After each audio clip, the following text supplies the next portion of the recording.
चांदनी रात थी।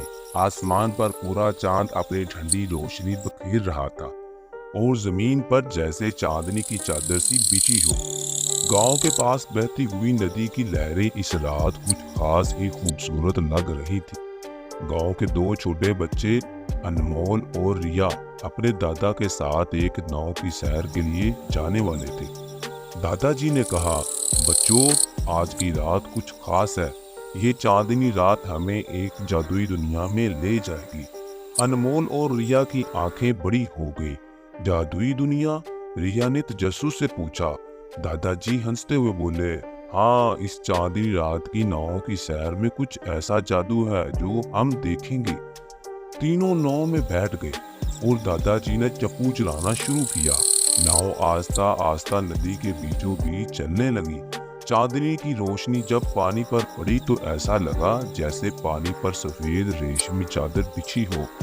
चारों तरफ एक अजीब सी खामोशी थी। बस चप्पुओं की हल्की आवाज और नदी की लहरों का मीठा संगीत सुनाई दे रहा था। कुछ ही देर में नाव अचानक हिलक से हिलने लगी। अनमोल और रिया ने इधर उधर देखा तो हैरान रह गए। नदी के पानी में छोटी छोटी चमकदार मछलियां तैर रही थी और इन मछलियों का रंग चांदनी की रोशनी में और ज्यादा चमक रहा था। ऐसा लग रहा था जैसे वो मछलियां किसी और दुनिया की हों। रिया ने कहा, दादाजी, ये तो वाकई जादुई है। दादाजी मुस्कुराए हुए बोले, ये कुदरत का जादू है बेटा। चांद की रोशनी में हर चीज और ज्यादा खूबसूरत लगती है। नाव आस्ता आस्ता एक छोटे से जजीरे के पास पहुंच गई। जजीरे पर बड़े बड़े चांदनी के फूल खिलते थे और इन फूलों से हल्की खुशबू आ रही थी।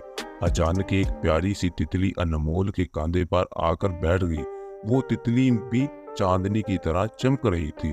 दादाजी, ये सब कितना हैरत अंगेज है, अनमोल ने कहा। दादाजी ने गहरी सांस ली और कहा, ये जिंदगी का जादू है, हमें इसे हर लम्हा महसूस करना चाहिए। फिर वो वापस गांव की तरफ चल पड़े। इस रात की नाव की सैर ने अनमोल और रिया के दिलों में जिंदगी की खूबसूरती और कुदरत के जादू की गहरी छाप छोड़ दी।